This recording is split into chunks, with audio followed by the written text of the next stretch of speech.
Assalamualaikum, Bu. Waalaikumsalam, silakan duduk. Baik, Bu, terima kasih, Bu. Jadi gini, Bu, saya mau menceritakan masalah saya.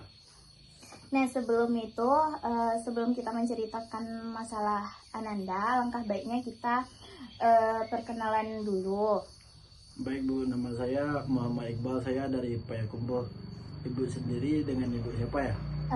Oke, nama ibu yaitu Anastasia Aisyah Putri dari Bimbingan dan Konseling.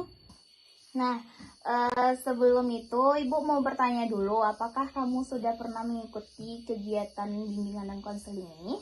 Belum pernah, Bu, ini pertama kali saya mengikuti kegiatan ini. Baiklah, ibu akan menjelaskan hal-hal yang terkait dalam bimbingan dan konseling ini. Baik, Bu. Dalam bimbingan konseling ini terdapat pengertiannya, yaitu di mana bimbingan konseling ini yaitu satu proses pemberi bantuan yang dilakukan oleh seorang konselor kepada konselingnya, yang mana untuk dapat membantu menyelesaikan permasalahannya.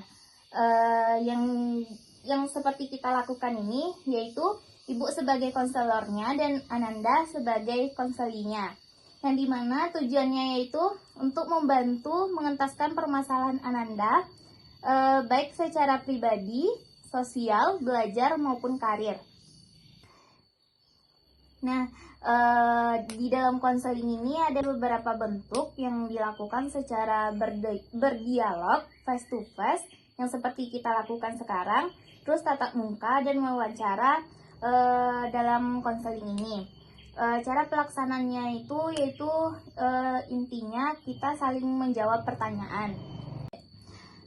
Dalam proses bimbingan konseling ini, agar Ananda tidak ragu lagi, ada beberapa terdapat azas dalam bimbingan konseling ini.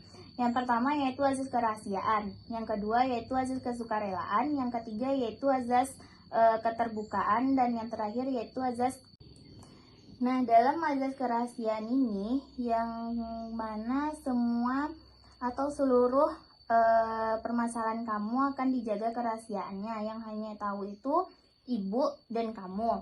Jika kamu masih merasa ragu tentang permasalahanmu itu, apakah permasalahanmu itu akan ibu sampaikan ke guru lain atau ke teman-temanmu itu, maka ibu akan mengikrarkan janji konselor. Yang kedua yaitu azas kesukarelaan, di mana azas kesukarelaan ini yaitu kamu dapat secara sukarela menyampaikan permasalahan kamu terhadap ibu. Yang ketiga yaitu azas keterbukaan, di mana azas keterbukaan ini yaitu kamu menceritakan permasalahanmu itu secara terbuka, tidak menutup-nutupkan permasalahanmu itu. Sedangkan yang terakhir yaitu azas kekinian, di mana permasalahannya itu di mana azas kekinian ini kamu menceritakan permasalahanmu itu yang kamu rasakan saat ini, tidak di yang masa-masa lalu. Nah, dalam bimbingan dan konseling ini terdapat beberapa batasan, yang dimana yaitu batasan waktu. Seperti ibu akan memberikan waktu beberapa menit kemudian untuk melakukan proses konseling ini. Jadi contohnya ibu akan memberikan waktu 30 menit atau 45 menit. Jadi gunakan waktu itu semaksimal mungkin. Terus yang kedua yaitu batasan tindakan, di mana kamu di sini boleh berteriak atau menangis atau melakukan apa yang kamu rasakan. Akan tetapi kamu tidak boleh merusak barang-barang yang ada di dalam ruangan ini. Baik, Bu. Sebelumnya, apa ada yang mau kamu tanyakan lagi tentang atau hal-hal yang terkait di bimbingan dan konseling ini? Tidak, Bu, saya cukup paham atas penjelasannya yang Ibu sampaikan. Nah, jika kamu sudah paham, apa hal yang membuat kamu datang ke sini? Jadi gini, Bu, saya baru lulus SMA. Saya sekarang ragu antara bekerja dan kuliah, karena di sini saya ingin sekali untuk bekerja, sedangkan orang tua saya menginginkan saya untuk kuliah. Apa yang membuat kamu berpikir seperti itu? Nah, jadi gini Bu, saya melihat saya ingin sekali bekerja untuk membantu perekonomian keluarga saya. Karena selama ini saya melihat perekonomian keluarga saya kurang mencukupi. Teruskan. Namun orang tua saya menginginkan saya untuk kuliah. Lalu? Namun orang tua saya menginginkan saya untuk kuliah. Dan saya ragu jika saya kuliah nantinya saya berhenti di tengah-tengah proses perkuliahan karena faktor ekonomi. Bisakah kamu menjelaskan apa yang kamu rasakan jika kamu berhenti di tengah-tengah proses perkuliahan gitu? Bisa Bu, saya merasa sangat sedih dikarenakan jika saya berhenti di tengah-tengah proses perkuliahan, otomatis orang tua saya juga ikut merasa sedih Bu. Seperti itu, saya dapat merasakan apa yang kamu rasakan. Ya Bu, jadi saya meragukan antara mau kuliah atau mau bekerja. Oke, berarti kamu mempunyai masalah yang mana kamu tidak dapat menentukan pilihanmu antara kuliah dan bekerja. Ya Bu, di satu sisi saya juga ingin kuliah, di sisi lain saya juga ingin bekerja.